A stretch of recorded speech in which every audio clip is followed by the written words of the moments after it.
and you know, he plays with a lot of emotions on the court. Do you have any? Is he annoying? Nah, I ain't gonna say he's annoying. Do you have any moments with him in Chicago?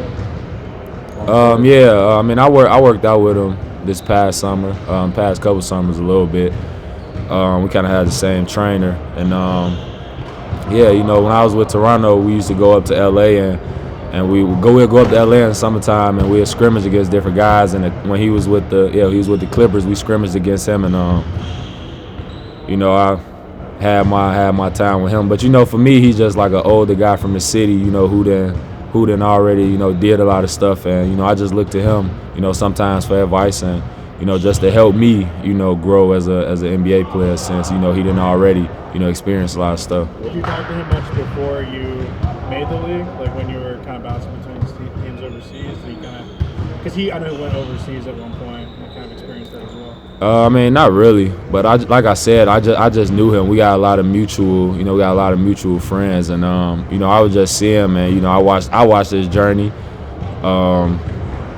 So yeah, I mean, he's one of those guys, you know, that kids kind of look up to, because he came from where we were at, and you know, he made it to where kids like myself wanted to be. So, you know, he's just one of those guys, you know, who Chicago kids look up to, and you know, they see him now and the stuff he's doing now, and I think it just motivates them. What advice stuck with you that he gave you? I mean, pretty much just go hard, leave it all on the court, and you know, don't look back. Like, you know, go out there, play hard. You know, don't regret anything, and just stuff in that type of nature. What do you think the traits are that separate Chicago players? West Chicago. West Side Chicago.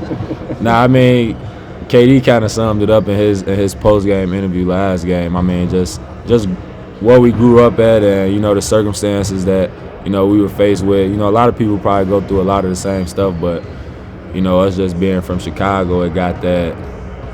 I don't know how to say it, but yeah, we just the circumstances we grew up in, and you know, us playing in a basketball league that we played in Chicago, the Red West. That's what we played at, in the Red West. It was just a tough-nosed conference, and everybody, you know, every night played hard. And you know, it's a lot of guys that play like Pat that's from Chicago, and yeah.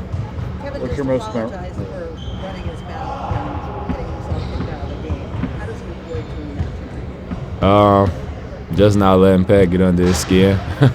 I mean, that's part of his game. That's part of Pat's game, just to get in people's heads. And I mean, even though Kevin got ejected and all that, but you know, I think it was a momentum swing for us, because you know, everybody was hype after it. He was still hype, and you know, everybody just came out and felt like they had to compete harder, you know, once Kevin left. Is it easier said than done not to take the bait?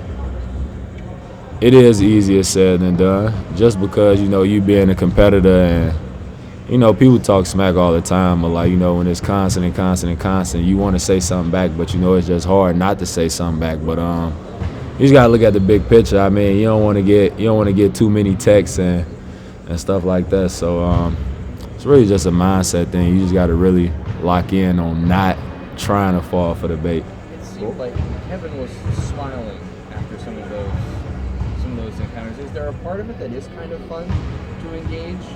Yeah, I mean, like he said in his post-game interview, he's been playing against Pat since Pat was at Arkansas and he was at Texas. So, you know, he already knew what it was. Like, everybody knew what it was with him, and you know, Pat talking, and yeah, it is kind of fun. Like you said, you seen him smiling like after every, you know, altercation, because it's nothing personal. You know, it's just people competing. Did you have any memorable moments with him where he was getting particularly chippy or trying to get in your face? Nah. I remember we played the Clippers in L.A. It was one time, you know, I stepped up for a three. He didn't close out, and I knocked the three down, and I seen Doc kind of yelling at him. And, you know, for me, it was just me looking at him like, hey, like, next time. How supportive has he been of you this season, you know, your kind of breakout year in the league? I mean, he's been very supportive. Him and, you know, several other guys around Chicago. You know, I think everybody just happy to see me, you know, in the position I am, because everybody know the story, and, you know, they know where I come from, and they know everything I've been through. So, you know, for them is another success story. You guys had 14 blocks in the last game. Katie said that's feeling like a pretty good sign of a healthy help defense. Why are you guys so good at protecting the rim and just swatting it all away? I mean, we work on defensive rotations every day, so you know, I just think it's something that guys are buying into, and we just happen to be in the right spots at the right time, and you know, we get those blocks, which is key. Did you see something turn up for game one that maybe wasn't there for the regular season? Just the way that playoffs are more for defensive intensity. I just think everybody was more locked in. You know, everybody know what the big picture is, and you know, that's to make it to the finals and win.